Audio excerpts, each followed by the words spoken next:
राधे राधे दोस्तों, हर हर महादेव। कैसे हैं आप सब? मेरे चैनल पर आपका बहुत बहुत स्वागत है। दोस्तों, आज मैं आपको एक विशेष मंदिर के दर्शन कराने वाली हूं, जिसके लिए हमारे पूर्वजों ने ना जाने कितने ही बलिदान दिए हैं और बरसों बीत गए इस मंदिर को बनने में। वैसे तो इस मंदिर की भव्यता देखने में ही बनती है। तो दोस्तों, मैं अयोध्या धाम में आप सबका बहुत बहुत स्वागत करती हूँ। तो आज हम बात करेंगे अयोध्या धाम में दर्शन की।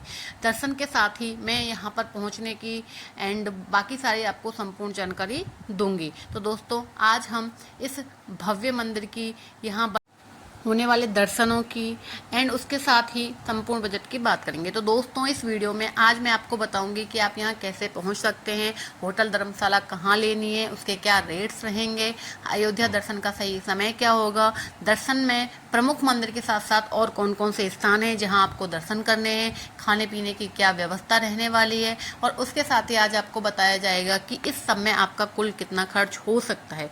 दोस्तों, तो इसके लिए आप प्लीज़ मेरा पूरा वीडियो देखिएगा। अगर आपको अच्छा लगता है तो like, share and comment and subscribe जरूर कीजिएगा। दोस्तों, आज ये जो तो यहाँ पर वर्ष भर में काफ़ी सारे उत्सव मनाए जा चुके हैं। वैसे तो ये हर दिन यहाँ दिवाली जैसा लगता है, क्योंकि इसकी भव्यता ही इतनी अधिक है।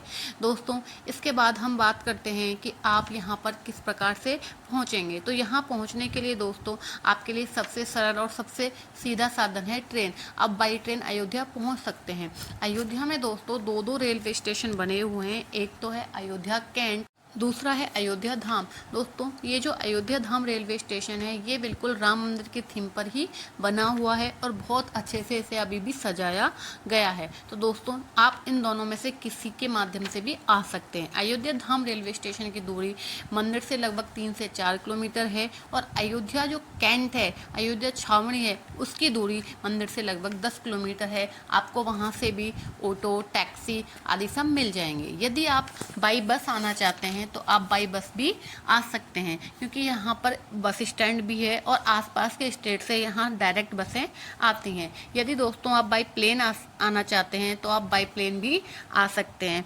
यहाँ पर महर्षि वाल्मीकि इंटरनेशनल एयरपोर्ट बना हुआ है, जिसकी दूरी अयोध्या के मंदिर से लगभग 10 किलोमीटर बैठती है।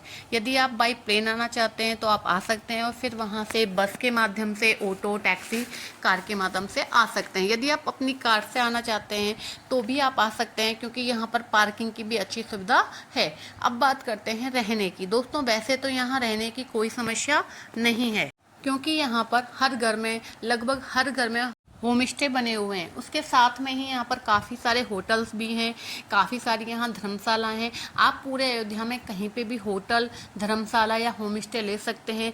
अच्छा होगा कि आप मंदिर के आसपास या राम की पौड़ी के आसपास ही होटल लें। यहाँ धर्मशाला की स्टार्टिंग 500 रुपये से हो जाती है और उसके साथ ही होटल की स्टार्टिंग 800 रुपये से हो जाती है। लेकिन यदि आप होम स्टे लेते हैं तो उसकी शुरुआत 1000 रुपये से 1500 रुपये होती है। 1500 रुपये में यहाँ आपको एक अच्छा होटल रूम मिल जाएगा। कोशिश करें कि मंदिर के आसपास ही रूम लें, जिससे कि घूमने में आपको, दर्शन में आपको समस्या ना हो। तो दोस्तों, अब हम बात करते हैं दर्शनों की। तो सबसे पहले आप आ जाइए श्री लता मंगेशकर चौक। जी हाँ, ये लता मंगेशकर चौक श्री लता मंगेशकर जी को समर्पित है। यहीं इसी के पास में सूर्य स्तंभ बने हुए हैं, जो रात्रि में अत्यंत सुंदर दिखते हैं। इसके बाद आप जाइए राम की पौड़ी।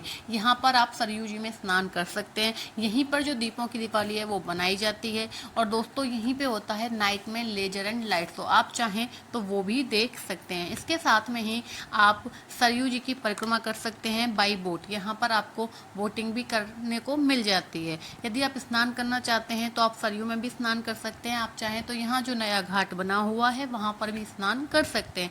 काफ़ी लोग नए घाट पे स्नान करते हैं, कुछ राम की पौड़ी में स्नान करते हैं और कुछ लोग सरयू जी में स्नान करते हैं। तो आप अपनी इच्छा अनुसार कहीं भी स्नान कर सकते हैं।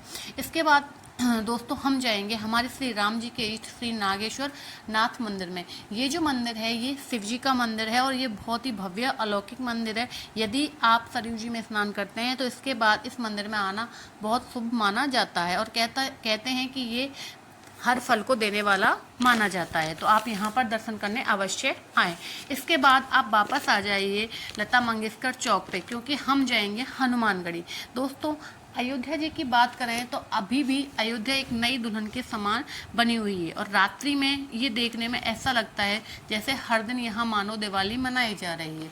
इसका रूप अभी भी इतना मनोहर है कि बस आप अगर एक बार गए तो आपका आने का ही मन नहीं करेगा। वैसे आप वीडियो में देख पा रहे होंगे कि किस प्रकार कितनी ही सुंदर सुंदर लाइट्स यहाँ लगाई हुई हैं और रात्रि में तो ये देखने में अत्यंत सुंदर लगती है।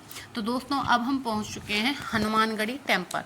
तो सबसे पहले हम यहाँ दर्शन करेंगे क्योंकि दोस्तों हनुमान जी को अयोध्या का सेनापति माना जाता है। वैसे भी आपको पता ही है श्री राम जी के परम भक्त हैं हमारे श्री हनुमान जी। तो सबसे पहले हम हनुमानगढ़ी में श्री हनुमान जी के दर्शन करेंगे।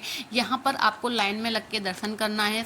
यहाँ लगभग 76 से 80 सीढ़ियाँ पड़ती हैं जिनको चढ़कर आपको हमारे हनुमान जी के दर्शन होंगे। ये मंदिर भी काफ़ी भव्य है और पुराना है, तो आप यहाँ पर दर्शन अवश्य करें। एंड यहाँ पर फूल माला आदि सब आपको मंदिर के आसपास ही मिल जाती है, तो आप यहाँ पर दर्शन कीजिए। आप आगे से प्रवेश लेते हैं और पीछे की तरफ एक सीढ़ियाँ बनी हुई हैं, वहाँ से आप वापस निकलते हैं। इसके बाद हम दशरथ महल होते हुए श्री राम जी के दर्शन करने जाएंगे। वैसे तो श्री राम जी के दर्शन करने के लिए उस मंदिर के 2 गेट बने हुए हैं, लेकिन हम पीछे होके जाएंगे और आगे पड़ता है सिंह द्वार। हम चाहें तो सिंह द्वार से भी दर्शन कर सकते हैं, लेकिन अभी हम हनुमानगढ़ी से दर्शन करके निकले हैं और यहाँ से जो पीछे वाला रास्ता है वो हमें ज़्यादा पास पड़ता है, जो कि दशरथ महल और से होकर के जाता है। तो सबसे पहले हम दशरथ महल के दर्शन करते हुए यहाँ पर अमावा राम मंदिर के दर्शन करने के बाद हम अपने राम मंदिर में पहुंच जाएंगे। दोस्तों अब हम पहुंच चुके हैं श्री राम जन्मभूमि।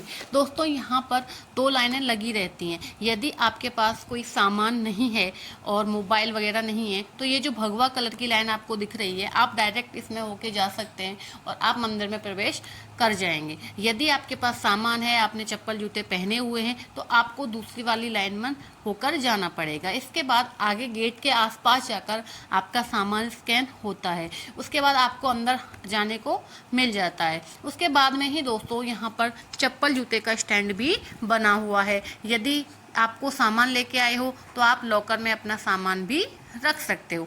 तो सामान रखने के बाद में आप अंदर प्रवेश करोगे और उसके बाद आपको अपने चप्पल जूते निकालने के लिए वहाँ पर चप्पल जूते का स्टैंड भी मिल जाएगा। कॉरिडोर में पानी की, वॉशरूम की काफ़ी अच्छी सुविधा बनी हुई है, तो आपको उसके लिए बिल्कुल भी समस्या नहीं होगी। तो दोस्तों आप लाइन में लगते हुए श्री राम जी का जयकारा लगाते हुए आगे बढ़ते चलिए। दोस्तों मंदिर परिसर में काफ़ी सारी सुविधाएं की गई हैं, लेकिन भीड़ के कारण कभी कभी आपको दर्शन करने में समस्या हो सकती है। तो मंदिर में शीघ्र दर्शन की भी या वीआईपी दर्शन की भी व्यवस्था है। उसके लिए यहीं पर जो काउंटर हैं वो बने हुए हैं। आप यदि चाहते हैं तो आप वहां से अपना पास ले सकते हैं और दर्शन कर सकते हैं। आप अपना सामान रख के, जो जूते का स्टैंड है वहाँ अपने जूते चप्पल और सभी सुविधाएं यहाँ पर निःशुल्क हैं दोस्तों। उसके बाद आप पहुँच जाइए श्री राम जन्मभूमि पर और हमारे श्री राम जी के अत्यंत भावुक कर देने वाले प्रतिमा के दर्शन कीजिए। दोस्तों यहाँ पर जो हमारे रामलला विराजमान हैं वो अत्यंत सुंदर रूप में हैं और ऐसा लगता है कि वह साक्षात यहाँ पर विराजमान है और हम सबको देख रहे हैं। तो दोस्तों यहाँ पर जाके आप पूरी श्रद्धा भाव से यहाँ दर्शन कीजिए, अयोध्या धाम का आनंद लीजिए। इसके बाद दोस्तों हम चलते हैं कनक भवन। जी हाँ, कनक भवन। दोस्तों यहाँ का कनक भवन एक विशेष महत्वता रखता है। ऐसा बताते हैं कि इसका निर्माण स्वयं विश्वकर्मा जी ने किया था। जी हाँ, दशरथ जी के आग्रह पर विश्वकर्मा जी ने इस मंदिर का निर्माण किया था और जब श्री राम जी और सीता जी की शादी हो गई थी उसके बाद वो कनक भवन में ही रहने लगे। वैसे तो माना जाता है जब श्री राम जी की शादी होने वाली थी तब उन्होंने स्वप्न में भी इस मंदिर को देखा था, जो कि लगभग साकेत लोक के समान दिखाई देता था। दोस्तों अगर आप नाइट में इसे देखेंगे तो ये अत्यंत सुंदर लगेगा, क्योंकि यहाँ पर भी लाइट आदि से इसे अच्छे से सजाया हुआ है। तो दोस्तों इसके बाद में आप जा सकते हैं श्री चक्रवर्ती महाराज दशरथ जी के राजमहल को देखने। दोस्तों यहीं पर उनकी बैठक लगती थी और माना जाता है कि यहीं पर हमारे श्री राम जी और सीता जी को जो वनवास दिया गया था वो इसी स्थान पर दिया गया था। तो इसके बाद आप इसे देख सकते हैं। दोस्तों इसके बाद चलते हैं हम तुलसी गार्डन। दोस्तों ये एक छोटा सा तुलसी गार्डन है जिसमें काफ़ी तरीके के फूल लगे हुए हैं और देखने में ये काफ़ी सुंदर लगता है। इसके बाद आप सरयू जी की आरती भी देख सकते हैं, ये भी काफ़ी भव्य होती है और रात्रि में जाकर आप सरयू माँ की आरती के दर्शन अवश्य ही करें। दोस्तों इसी के साथ मेरी वीडियो समाप्त होती है। दोस्तों बात करें बजट की तो लगभग 3 से 4 हज़ार में आप अयोध्या जी में राम जी के दर्शन कर सकते हैं। ओके दोस्तों, राधे राधे।